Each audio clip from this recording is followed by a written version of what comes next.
చూస్ country delight, live better. ఇప్పుడే country delight app ని download చేసుకోండి.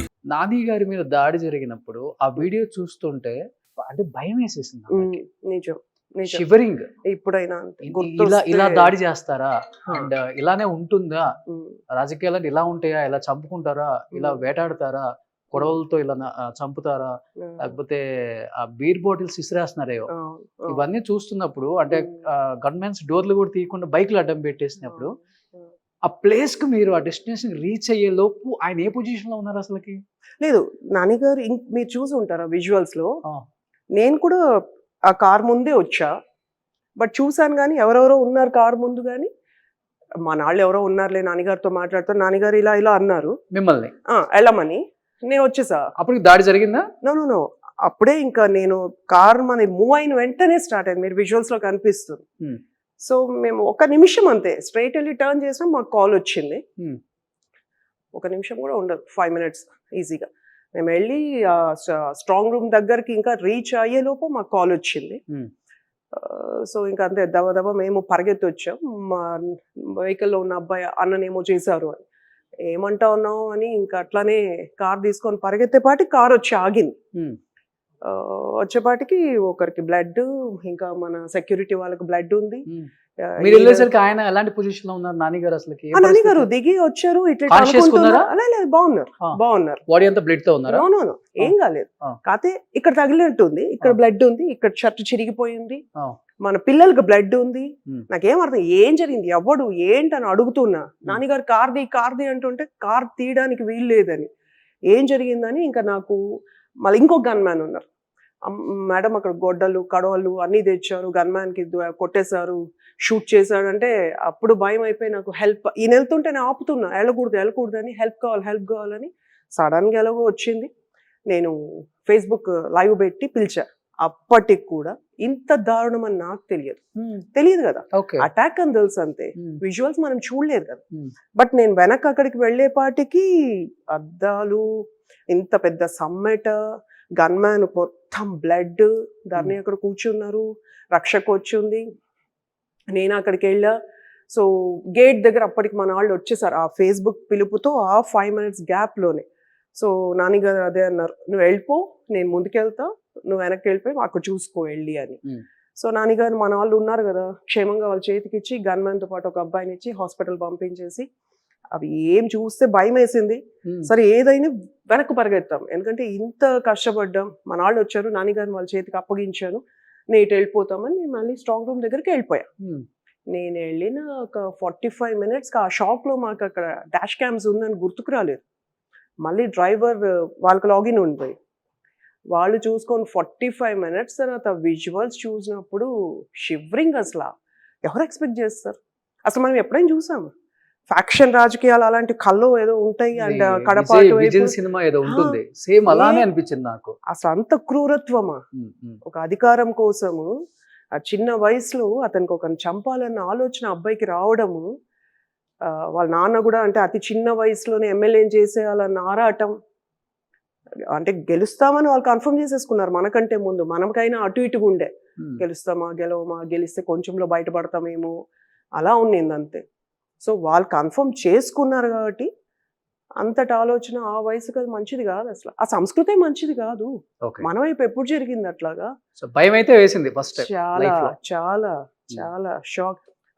నాని గారికి ఏమైనా అయ్యుంటే మాత్రం మా చెవిరెడ్డి గారిని అక్కడికి నేనే పంపించేసి ఉంటాను, ఎక్కడుంటారు అక్కడికి పంపించేసి ఉంటాను, దాంట్లో అనుమానమే లేదు. అసలు ఆలోచన ఎట్లా వస్తుంది వాళ్ళకి, ఆలోచన ఎట్లా వస్తుంది? లేదు, అది గుర్తొస్తే ఇప్పుడు కూడా కళ్ళలో నీళ్ళు వస్తుంది, వాళ్ళు అట్లానే జలదరిస్తున్నా విజువల్స్ చూస్తే. మీకు ఆ దారిలో దెబ్బలు జరిగాయి? లేదు, నేను లేను అసలు, అంతా అయిపోయింది. మళ్ళీ ఆయన వెళ్ళిన తర్వాత కాసేపటికి ఈయన కూడా బాగున్నారు, తర్వాత ఇంకా కాలు నొప్పి, బాడీ పెయిన్, మేబీ ఆ షాక్ లో ఆయనకు కూడా తెలియలేదేమో, తర్వాత వాళ్ళే హాస్పిటల్ తీసుకెళ్ళినట్టున్నారు. నేను అక్కడే ఉన్నాను 8:30, 9 వరకు ఆడియోతో కొట్లాడుతూ, కలెక్టర్ గారితో కొట్లాడుతూ. స్ట్రాంగ్ రూమ్ దగ్గర ఒక గ్యాంగ్ ఉంది, అది చూసేది ఎట్లా అలో చేస్తారు మీరు ఇవన్నీ అని. సో మొత్తం స్ట్రాంగ్ రూమ్ సీల్ వేసేంత వరకు నేను వెళ్ళకూడదని ఆల్మోస్ట్ 9 వరకు నేను అక్కడే ఉన్నా. నాన్నగారు ఏమయ్యారని కూడా చూడలేదు నేను. మళ్ళీ వెళ్ళాను So, ప్రజల by one. మధ్యలోనే ఉంటాను, అంతే సో ప్రజలే మీ జీవితం. ఖచ్చితంగా అంతే. ఖచ్చితంగా అది చెప్పడం ఇక్కడ ఉన్నంత వరకు ఈ లైఫ్ మనకు వన్స్ వెళ్ళాక మనం నమ్మాక నాకు ఎంతో మంది లెటర్స్ ఇచ్చారు తెలుసా లేడీస్ పబ్లిక్ మీటింగ్స్ లో నేను ఆ వీల్ చైర్ లో వెళ్ళి లేడీ మీటింగ్స్ పెట్టుకున్నప్పుడు ప్రశ్న నాదే సమాధానం నాదే ఉంటుంది. అంటే వాళ్ళు చెప్పుకోవడానికి అప్పట్లో భయపడేవాళ్ళు. మాకు ఈ సమస్య నేనే చెప్తా, అమ్మ ఇక్కడ ఉండే వాళ్ళకి మీకు రేషన్ కార్డు లేదు, మీకు పెన్షన్స్ లేవు, మీ ఇంట్లో పిల్లలు గంజాయి అలవాటు చేశారు, మీ ఆస్తిని కబ్జా చేశారు, ఇక్కడ ఉండే వాళ్ళలో ఒక్కరొక్కరికి నేను చెప్పిన ప్రాబ్లం ఉంటుంది, మీరు బయటకు చెప్పుకోలేకున్నాను అనేసి ఇట్లా ఇట్లా అంటారు మెల్లగా కూర్చొని. అంటే బయటకు చెప్పిన రేపు ఎవరు గెలుస్తారేమో ఏం చేస్తారో ఏమో అని కామ్గా ఉండేవాళ్ళు. సో గంజా ఎక్కువ ప్రాబ్లం మీరు గెలిచారు కాబట్టి ఏమైనా చేయబోతున్నారా? డెఫినెట్ గా ఎలక్షన్స్ కు ముందు కూడా డెఫినెట్ గా ఛాలెంజ్ విసిరారు కదా, గెలిస్తే నువ్వు గెలవకపోతే మేము ఎవరొకళ్ళు లేదు అంటే ఇంతటి దారుణానికి ఒడిగట్టాడు కదా. సో ఆ కోపం అది మళ్ళీ మళ్ళీ మళ్ళీ మనల్ని అటాక్ చేస్తుంటే అందుకని అలా చెప్పా. వాళ్ళు ఉంటే మనకేం లేకపోతే నాకేం, మన పని మనం చేసుకుంటాం. కానీ అతనే అన్నాడు మేము పక్క రాష్ట్రానికి వెళ్ళిపోతాము, వలసపోవాలి, సంపాదించుకోవాలి అని. ఇక్కడ ఏదో ఒక సంస్థ పెట్టింటే అరుణక్క వాళ్ళలాగా ఒక సంస్థ అందులో అంత పెద్దగా చిన్నది పెడితే ఇక్కడ ఉద్యోగాలు చేసుకుని ఉండొచ్చు కదా, 10 మందికి ఉద్యోగాలు వేయచ్చు కదా. ఇంత పుట్టి పెరిగి ఇక్కడ ఇన్ని ఆస్తులు లూటీ చేసి ఇన్ని పదవులు అనుభవించి నేను పక్క రాష్ట్రానికి పోతా అంటే షేమ్ఫుల్. అలా అనొచ్చు అసలు. వాళ్ళ పని వాళ్ళు చేసుకొని నేను పిలుస్తాం, డ్రైనేజ్ అన్ని క్లీన్ చేద్దాం రా అన్న పోదామని అన్న అనాలి కదా. మర్యాద ఇస్తే మర్యాద తీసుకోవచ్చు. మనం ఈకపోయినా మనం ఇచ్చి వాళ్ళు ఈకపోతే డిమాండ్ చేసి తీసుకోవచ్చు. సూపర్. లాస్ట్ అండ్ ఫైనల్ గా చంద్రగిరి నియోజకవర్గ ప్రజలకి ఏం చెప్పాలనుకుంటున్నారు సుధారెడ్డి గారు? లేదు, ఇది చారిత్రాత్మక విజయం ఇది చంద్రగిరికి. సో అందరికీ కూడా మేము అప్పుడు ఎలా ఉన్నామో ఇప్పుడు అలాగే ఉంటాం. ఎవరు ఎన్ని మాట్లాడుకున్నా మేమేమని మాకు తెలుసు, మీకు తెలుసు. అతను మీ మైండ్ని స్పాయిల్ చేయడానికి చూస్తూ ఉన్నాడు, పట్టించుకోకండి.